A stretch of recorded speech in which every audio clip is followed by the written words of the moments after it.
have the European Central Bank. Remember, the countries each had their own currencies, and so they had their individual central banks.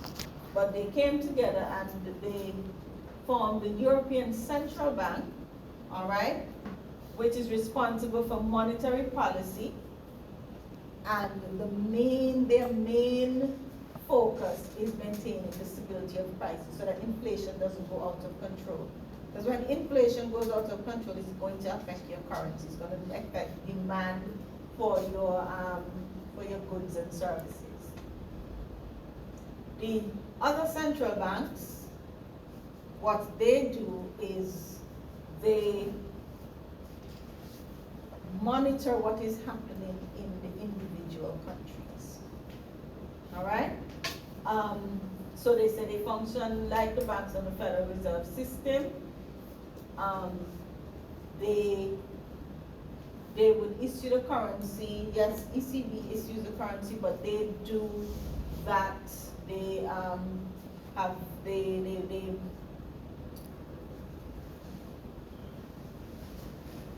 maintain the payment systems throughout their countries. They also manage the individual countries' foreign reserves. All right? And then the governors of each central bank, they form the governing council for the European Central Bank. And of course, the other function of central banks, credit allocation. The ECB sets interest rates as the overall monetary policy tool. All right, any questions? Everything went over your head, you don't know what I'm talking about. She's making me fall asleep. You know you have a lot of reading to do. All right? You have a lot of reading to do, and you're going to have some homework to do, but I'm going to work with Miss Brown on that. All right? Don't worry, I still have a lot of talking to do. 40 minutes, 30 minutes. 30 Huh? minutes. 30 minutes of talking.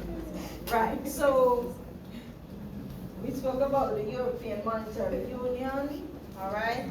We know that there are some other monetary systems. We know of ours. So let me go back. Huh? Need a break? You're almost there. 30 minutes. 30 We're minutes. almost there. We can maybe leave a little earlier. I'm on the road today. So we have a monetary union. What is it called? ECCB? Isn't it ECCB?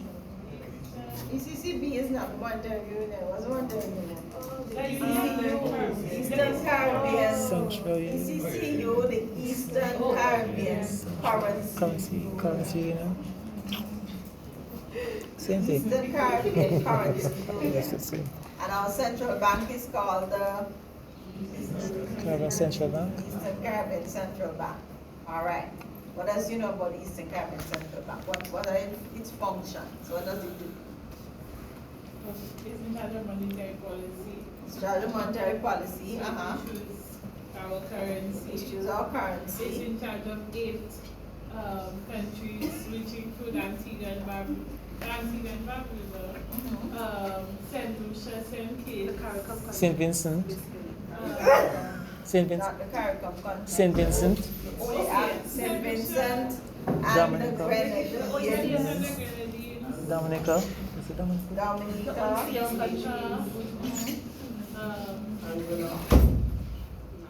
Angola You is said actually Grenada? not part.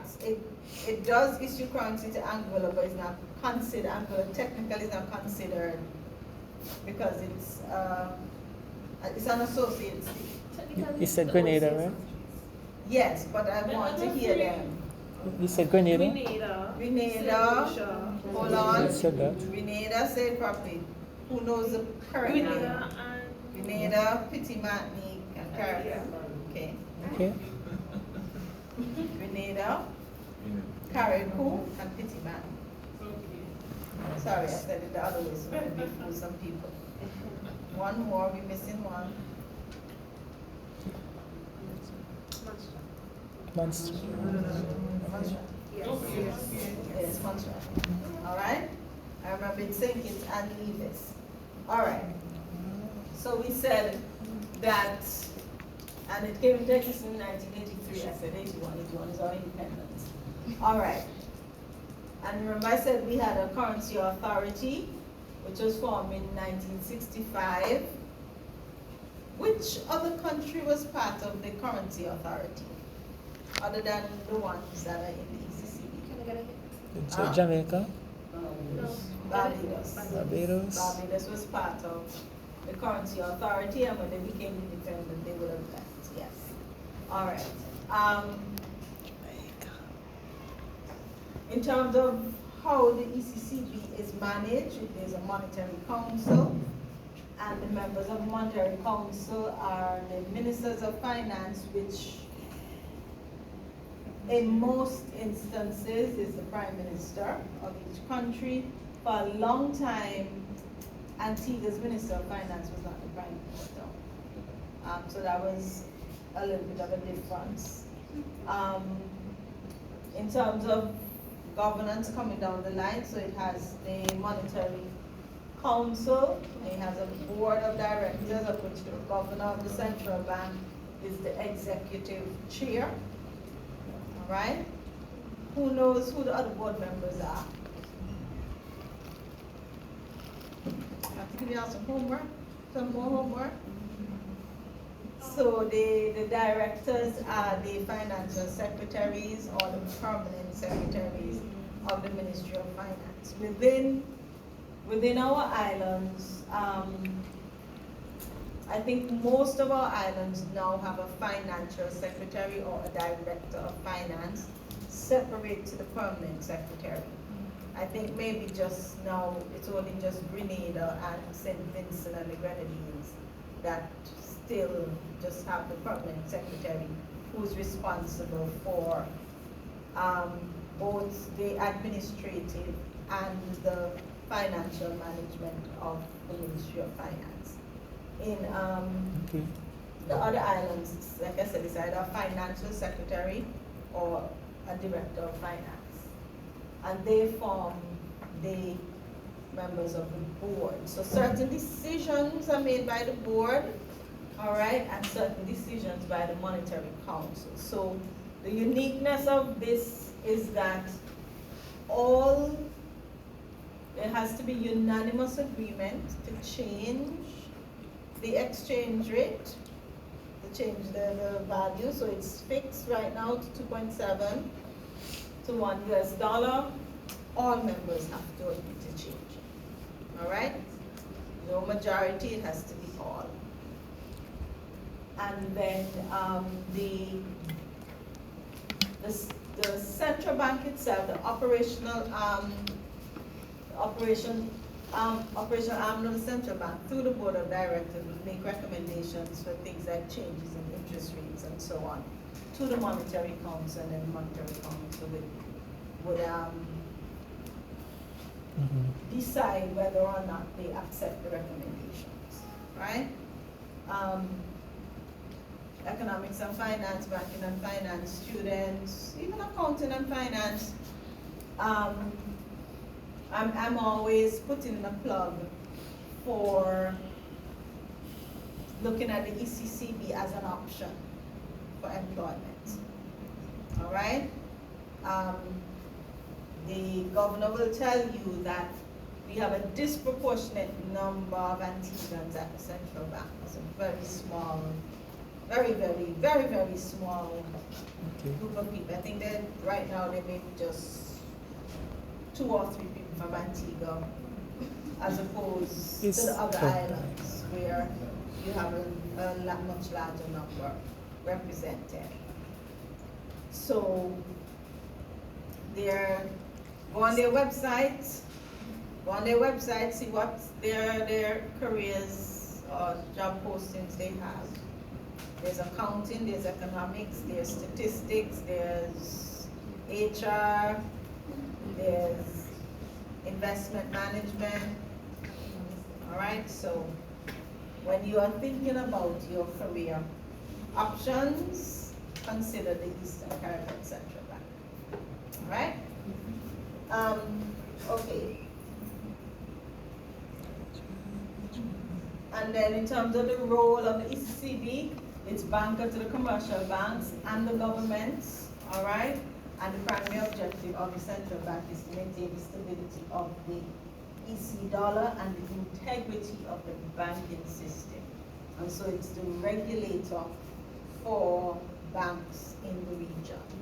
Commercial banks in the region, it also pays attention to the credit unions and even the offshore sector because they impact the financial system. The credit unions are very much intertwined with the rest of the financial system, so they also look at the credit unions. They act as what we refer to as the fiscal agent for governments. What does that mean? It acts on behalf of the government in terms of managing the government securities market. It gives advice to the government on the management of the economy, on the management of the fiscal affairs of the government. It also liaises with the IMF on behalf of the governments and other regional and international institutions. It's advisor to the government on its fiscal affairs and other economic matters. So what are the benefits of a monetary union? Because you might wonder why even bother, you're giving up some of your sovereignty, but there are more benefits than disadvantages. So it helps to reduce the transaction costs and it removes the uncertainty in exchange rates. So it puts the management, so you have the monetary union, you have more volume, more people, you're looking at several economies together, all right? And so it reduces the cost to governments for doing a number of transactions, all right? Companies within a monetary union, when they're trading, they won't face that foreign exchange risk that they face when they trade outside. So for example, in the European Union, all right, they have a single currency, they have their convergence criteria that they focus on, and so their currency is fairly stable. Yes, it fluctuates a bit, but it's fairly stable. And so companies don't face as much currency risk. Improve development of capital markets. So again, your capital markets, that is your markets that sells securities, stocks and bonds, those markets, it's more volume, all right, because the countries are together, and so it provides more depth and liquidity. More depth and liquidity means you have a stronger market, all right? It promotes political cooperation and peace, particularly in the Eurozone. Although in our area, although you may see individual prime ministers have their own agendas, they tend to work together better. In the OECS, our countries tend to work together better than CARICOM, for example. We have free movement in the OECS. All right? You can go to St. Lucia with your using your driver's license. You don't have to have your passport. Okay? St. Lucia? St. Vincent, St. Kitts. With a driver's license? You don't need a passport? Yeah. Okay. I didn't know that. No. When you go to St. Kitts, I don't know, I haven't been to the other islands in a while, but when you go to St. Kitts, a good few years now, they stamp in your passport indefinite stay. I have that. right? But Antigua. Because of the Mm. arrangements between the OECS. We have a common court, we have common institutions within the OECS, right? The Eastern Caribbean Civil Aviation Authority, that's a common. So you have a common court, Civil Aviation Authority, Economic Authority under the OECS Commission. So it promotes political cooperation and peace among the union. And then you also see, yes, you see, you get assistance during disasters and so on, but I don't know if you recognize that there is more of that help between the smaller islands than the big Okay. islands. So Antigua will go help Dominica help Antigua, St. Lucia, there's more cooperation. All right, and then the disadvantages would be the exchange rate policy independence. You don't have that independence when you're in a monetary union, and you don't have monetary policy independence. So you can't just go and devalue your currency just like that, because if you're able to devalue your currency, let's say you are a country that produces a lot of, you produce food or manufacturing, if you allow your country to, your currency to depreciate, your goods will be cheaper to people buying from outside. And the last thing I want to talk about, one of the major drawbacks of globalization is currency crises and the economic fallout and how that affects countries because of globalization. So we know that with globalization, what has happened? What did we say globalization was from beginning? The interconnectedness in all areas, all right? And with that interconnectedness, when one country has problems, it affects the others. Okay. So you would have had currency crises, which would have resulted in multiple countries suffering, right? So you have a currency crisis in which more than one country gets affected. So you had the Mexican peso crisis, you had the Asian crisis, right? What happened is that because the countries are so interconnected, both their capital markets and the economies, you end up with the currency of another country or their economy suffering when there's a crisis in another country. All right? So you tend to get a currency crisis when countries' economies are declining, when where they have to devalue their currencies, where there's inflation and they're unable to control that inflation, you tend to end up with a currency crisis. Why is that? It starts out with your net importer, one, right? And because you're a net importer, you need to spend more foreign currency. When you're spending, when you have to purchase all of that foreign currency, and you're importing any inflation from outside, you're going to import that as well. And so when you have that imbalance in your balance of payments, your export import, and on top of that, you have a fiscal crisis where you have a budget deficit, you have high debt, then your currency is going to depreciate, it's going to devalue, right?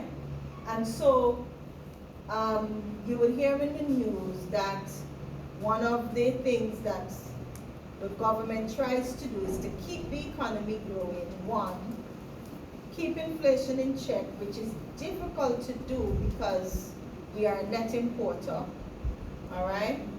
And three, keeping your debt to GDP ratio as low as possible. Because when you have high debt, you are taking the monies that you earn as a government to pay down debt rather than to develop your country. All right? So the two big crises that currency crises, the Mexican peso crisis that occurred in 1994, the peso was devalued, all right? Again, there was inflation, there were problems in the economy, and so the president devalued the peso. But because of the interconnectedness, when you devalue the peso deliberately, or any currency, then the capital markets are going to get affected. Because if you're devaluing the currency, then the value of investments is going to go down, right? And remember, you make your money on financial instruments by their value. And so Mexico was seen as one of those emerging markets, and so people from around the world had invested in Mexico. They invested in the Mexican capital markets. And so with the Mexican stock market crashing, other stock markets, there was a domino effect on other stock markets, right? Then you also had, so because of that, because of the crisis they had, Mexico, the government, excuse me, would have defaulted on its securities, but the IMF and the US government would have come in and they came together to create a bailout plan for Mexico, also the Bank for International Settlement, all right? So they developed a plan to help Mexico so that the rest of the world, so that the effect on the rest of the world would be limited. Okay. Then you also had the Asian crisis, all right? The crisis in Mexico affected the other capital markets around the world, okay? And again, because markets are interlinked, you end up with that crisis, right? That would have also affected the banking system, and those of us in FINA 2005 and MGMT3056, you would see how it would have affected the banking system and the regulation of banks. Then you had the Asian currency crisis, the Thai baht that had suddenly devalued. That again caused a global financial crisis, which it went from the Asian countries, then to Russia, then to Latin America, then to Brazil. Again, all emerging markets, Russia, Latin America, Brazil. Emerging markets meaning that investors in the larger countries looking to diversify, they have good money, they've been doing well in those developed markets, and they were investing in the stock markets in these countries. And so that Asian crisis affected those markets as well. And then it created an issue in the banking system, because guess what? Banks were also invested in the stock market. And so the Bank for International Settlement and the Basel Committee would have made changes to its regulations for the banking system. So you see there's a connection between everything you're learning in finance, those who are straight banking and finance, you will see the connection between the currency crisis, financial crisis, and the banking system. Okay, so the Asian crisis was considered the worst of the crises in the 1990s because the fallout was financial, economic, and social. Does it have anything to do with deflation? And why is deflation so bad? Can you tell me what it is? Huh? Can you tell me what's So deflation? deflation occurs where the price falls so much that the value of your currency declines. When the value of your currency declines so much, it is going to also reduce your economic growth. And except you are a country that's exporting, where demand for your products will increase because your currency has devalued, then you're gonna have. Okay. Okay, and then when you have recession with deflation or stagflation, that makes it worse. Okay. All right, and very quickly, for the purposes of 3053, those from 2007 will go into this more in depth. This is a full topic on its own. Fixed exchange rates versus flexible exchange rates, right? We spoke about the exchange rates. We know what flexible are. We know what flexible rates are. We know what fixed rates are. Remember what a flexible exchange rate is.